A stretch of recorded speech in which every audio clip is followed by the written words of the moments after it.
ગુજરાતમાં શિક્ષણની ડામાડોળ સ્થિતિ છે અને તેની સાક્ષી પૂરતા દ્રશ્યો મધ્ય ગુજરાતની એક આદિવાસી શાળામાંથી સામે આવ્યા છે।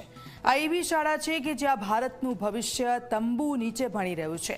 એક જ શિક્ષકના સહારે 50થી વધુ બાળકો જીવના જોખમે નીચે ભણી રહ્યા છે। ત્યારે કઈ છે આ શાળા? જુઓ આ અહેવાલ।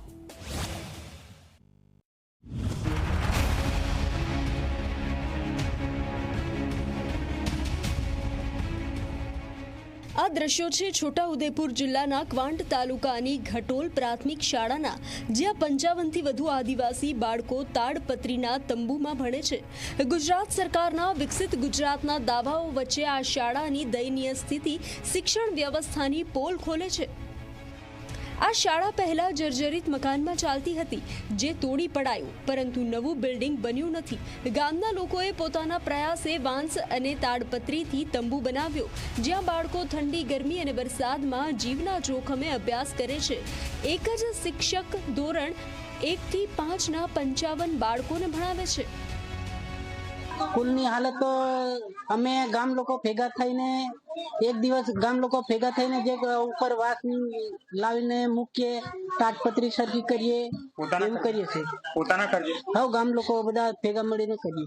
છાપરાની હાલત આવી છે એટલે એવા મેં તો મજબૂરી છે।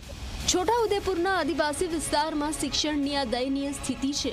પૂરતા શિક્ષકો નથી, ઇન્ફ્રાસ્ટ્રક્ચર નથી અને બાળકો તંબુમાં ભણવા મજબૂર બન્યા છે। શું આ છે વિકસિત ગુજરાતનું શિક્ષણ મોડેલ?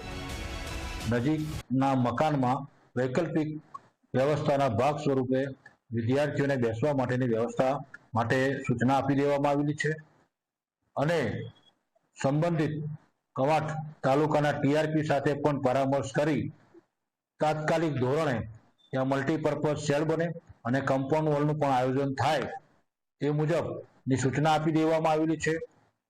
આ શાળાના બેવડા હાલ સમગ્ર જિલ્લા ગાંધીનગર દ્વારા ટેન્ડરિંગ પ્રોસેસમાં છે। ટૂંક સમયમાં ટેન્ડરિંગ પ્રોસેસ પૂર્ણ થઈ હતી ઓરડાની કામગીરી શરૂ કરવામાં આવશે। જિલ્લા પ્રાથમિક શિક્ષણાધિકારી કહે છે કે વૈકલ્પિક વ્યવસ્થા માટે નજીકના મકાનમાં બાળકોને ખસેડવાની સૂચના આપવામાં આવી છે।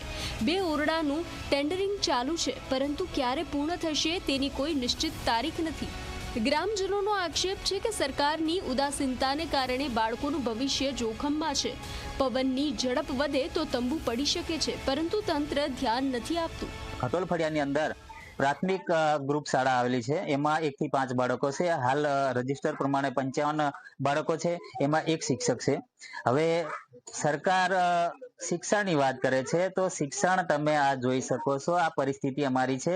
અમે બાળકોને જીવના જોખમે હાલમાં ભણવા માટે મોકલીએ છીએ। કહેવાય દર વર્ષે અમારે બંબુ છે, વાંસ ને તાડપત્રી આ લાવીને અમારે આ બનાવવાનું હોય છે અને જ્યારે વધારે વરસાદ પડે ત્યારે બાળકો અહીંયા વરસાદ પડે એટલે પાણી ઉપરથી ટપકે અને વધારે પડતો વરસાદ આવી જાય એટલે બાળકો ઊભા થઈ જાય, દિવાલની સાઈડ પર જઈને ઊભા રહે છે। સવાલ એ છે કે આ શાળા પ્રવેશોત્સવના ઢોલ પીટતી સરકાર આદિવાસી બાળકોના શિક્ષણ માટે ક્યારે જાગશે?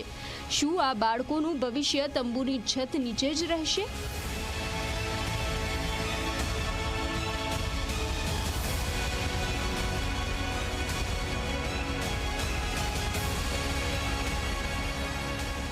हकीम घड़ियारी, ज़ी मीडिया, छोटा उदेपुर।